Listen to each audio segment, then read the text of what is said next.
Всем привет! Меня зовут Ольга, я очень рада видеть вас на своем канале. И сегодня мы поговорим об особенностях ухода за антуриумами, и я покажу вам несколько новых сортов. Первое, о чем хочу сказать, это освещение. Освещение должно быть достаточно ярким, но без попадания прямых солнечных лучей. Антуриум одинаково плохо реагирует как на слишком интенсивное освещение, так и на слабое освещение. Как растение отреагирует на слишком яркое освещение? Листики будут становиться немного желтые, их черешки будут укорачиваться. Черешки цветка тоже будут становиться короткими, цветы будут мельчать, их окраска будет терять интенсивность, и они будут быстро увядать. Само растение может очень сильно замедлить рост или вовсе прекратить расти. На слишком слабое освещение антуриум тоже реагирует остановкой роста. Черешки листиков очень сильно вытягиваются, пытаясь дотянуться до света. С листовых пластин пропадает блеск, а цветение, как правило, полностью отсутствует.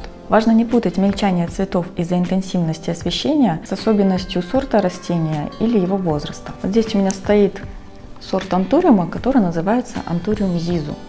Он сам по себе не очень крупный, то есть вырастет он чуть-чуть побольше, вот так. И цветочки у него будут вот такие маленькие. Это особенность его сорта. Также у меня вот здесь есть антуриум.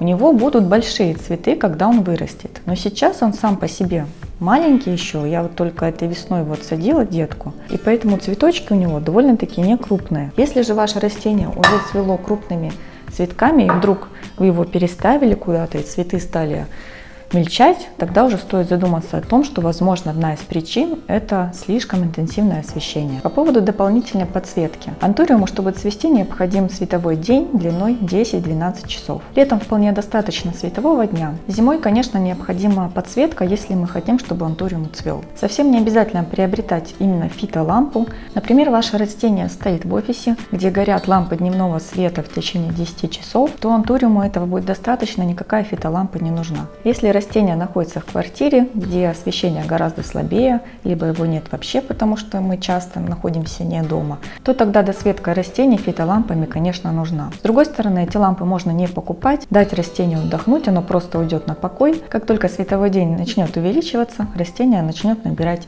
цвет. На время покоя просто нужно будет снизить интенсивность полива, прекратить подкормки, если не были, и просто дать растению отдохнуть. Какой грунт нужен антуриуму? Грунт должен быть рыхлый, хорошо пропускать воздух, хорошо пропускать воду, но при этом крепко держать растения в горшке. Сейчас продаются готовые грунты для ароидных, готовые грунты для антуриума даже отдельно вышли. Я обычно составляю грунт сама, добавляю туда биогумус, торф, сосновую кору, древесный уголь, мох сфагнум. Сейчас я подробно на этом останавливаться не буду. Перед тем, как выйдет это видео, я обязательно напишу статью, где я подробно опишу состав грунта с пропорциями, с названиями. Пересадку антуриума лучше делать весной, особенно его обрезку. Когда он окрепнет после зимы, когда будет хороший световой день, у него будут силы наращивать корни. Вот обрезку осенью без причин делать не советую. Пересаживать осенью, зимой его можно, если на то есть причины. Вот, например, вот эти сорта антуриума я купила на Авито. Они были привезены из Европы, выращены они были на чистом торфе, поэтому, конечно же, грунт нужно было обязательно сменить и пересадить их. Вот это растение выглядело лучше всех. Этот сорт антуриума называется Hot Lips. Покрывало имеет 3 цвета – зеленый, белый и розовый. В целом он выглядел неплохо, есть небольшие пятнышки сухие на листиках, и корни у него были неплохие. Вот, поэтому я просто стряхнула грунт и посадила его в новый горшочек. Не делила, деток не отделяла, так как кустик выглядит хорошо, он не слишком тут еще густой, вот поэтому трогать я его не стала. Вот этот сорт я уже показывала, антуриум зизу. Он сидел в очень маленьком стаканчике, очень. Его было тяжело вытащить. Его корни настолько плотно обвили вот этот торфяной стакан, что можно было его так поставить на стол, и он бы держался за счет своих корней. Они стали настолько плотными, на ощупь они напоминали пластик, было тяжело их раскрутить, пришлось что-то подрезать. Внутри корешочки были окутаны нетканым материалом, я предпочитаю его тоже убирать.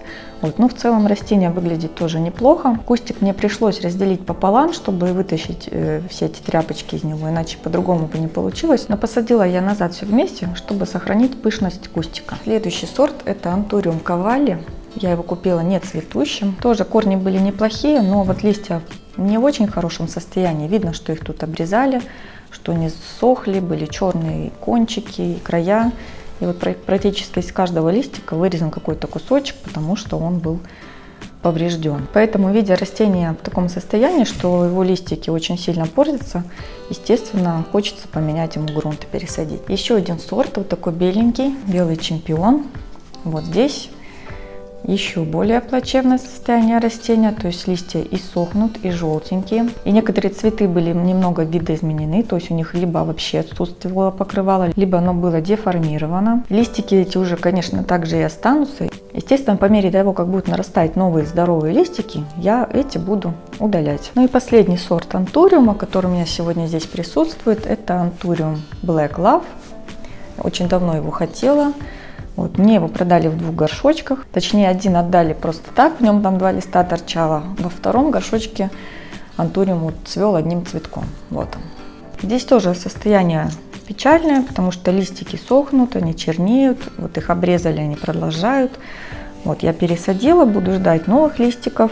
Вот там вроде уже что-то наклевывается. Очень надеюсь, что он быстро адаптируется, уже к лету порадует меня цветением. Корни этого растения были повреждены больше всего. Было очень много гнилых корней, я их обрезала. Так как гнили было очень много, на всякий случай обработала слабым раствором марганцовки и посадила в новый грунт. Все растения я пролила до того, как пересадить, потому как снять торф в сухом виде практически невозможно. Поэтому после того, как я посадила их в новый грунт, я еще 2 дня их не поливала. Можно опрыскивать листики, но поливать не нужно. Еще 2 недели после пересадки полив достаточно умеренный. Нужно слегка поддерживать грунт влажным, потому что именно в этот момент очень легко растения перелить. Больше всего растения страдают от перелива и антуриум, и спатифилум именно в момент пересадки. Слегка увлажняем грунт, даем ему просыхать на 2-3 см, затем снова легкое увлажнение. И так 2 недели, пока растения не адаптируются в новом горшочке. Затем полив можно уже усилить. Вот так плавно мы перешли к поливу. Антуриум очень любит влагу, но не любит, когда у него там что-то хлюпает. И точно так же не любит, когда его засушивают. Нет какого-то четкого расписания и дозировки полива растений, то есть там, 100 мл 3 раза в неделю. Нет такого. Все зависит от самого растения. Вот, например, вот это. Здесь очень много листьев, он цветет. Соответственно, этому растению понадобится воды гораздо больше, чем вот этому, где один цветок и листвы очень мало. Также все зависит от времени года. Летом больше, зимой меньше. У кого-то освещение более яркое, тогда надо воды больше. Поэтому следите за состоянием грунта, трогайте ее пальчиками, втыкайте палочки. Если вы полили растение за 2-3 дня, грунт еще не просох даже сверху, то есть повод задуматься, что воды слишком много. И нужно сократить как интенсивность полива, так и, возможно, частоту, иначе корни просто могут загнить. Антуриум, в отличие от спатифилума, далеко не сразу дает понять, что ему не нравится полив. То есть спатифилум у нас так, ему не хватает воды, он листики повесил, мы его полили, листики опять поднялись, и все это в течение дня. Точно так же с переливом. Немножко перелили, листик у спатифилума вот так начинает загибаться сначала. Сегодня поливаем, почву просушили, листик обратно вернулся в свое положение, все в порядке. Антуриум реагирует по-другому. Он может очень долго терпеть. Ответ на неправильный уход последует, возможно, не скоро, но достаточно эффектно. Причем реагировать каждое растение может по-разному. Например, если антуриум забыть несколько раз полить, то одно растение может отреагировать пожелтением листиков. То есть начнет желтеть 1, 2, 3. И даже если мы восстановим нормальный полив, несколько листиков еще могут продолжать желтеть. Восстановить их уже невозможно будет, то есть только срезать и ждать нарастания новой листвы. Другое растение может отреагировать тем, что у него будет засыхать новый листик или новый цветонос, которые только-только вышли, еще не распустились. Будет видно, что засохнет сначала кончик, но он потом будет дальше сохнуть и весь засохнет. Опять-таки, если вы восстановите полив, этот засохший листик уже только срезать придется, но новый должен выйти уже абсолютно нормальный, здоровый, значит уже все в порядке и повода для беспокойства нет. На перелив антуриумы тоже по-разному реагируют, то есть могут отреагировать и вот такими листиками, которые будут чернеть края, концы, сохнуть. Другие могут чернеть у самого основания, то есть вот этот стебель может становиться черным, основания черешков, листьев и цветов могут начать чернеть. К сожалению, это тоже уже будет не восстановить, это все только обрезать и ждать нарастания новой массы. Но и самый печальный вариант развития событий – это загнивание корней. Его, к сожалению, тоже сразу не распознать. Если листики становятся вялыми, черешки их уже не держат, вот они все просто вот падают. Советую вытащить растения из земли и осмотреть корни, скорее всего они загнили. Поливать антуриум лучше всего отстоявшейся водой, либо водой профильтрованной. Она должна быть комнатной температуры, ни в коем случае не холодная. После пересадки антуриум можно не удобрять ничем в течение полугода, это точно, а то и год. И пока мы не вносим удобрения, то раз в месяц в водичку можно добавлять сок лимона. Пару капель на литр воды и поливать вот такой подкисленной водичкой, ему это очень нравится. Когда будете уже вносить удобрения, то в этом необходимости как таковой уже нет. Оберегайте растения от переохлаждения, особенно сейчас, когда конец осени, скоро зима. Открываем окна на проветривание. Если антуриум замерзнет, его листики также могут и пожелтеть, и почернеть, и растение просто будет болеть. Не забывайте поддерживать высокую влажность вокруг антуриума, либо с помощью увлажнителя, либо опрыскивайте его. Можно протирать листики влажной салфеточкой. Кто-то меня спрашивал, можно ли протирать вот эти покрывала, потому что растение цветет очень долго, там, по 1,5-2 месяца, иногда и больше, и они просто становятся пыльными.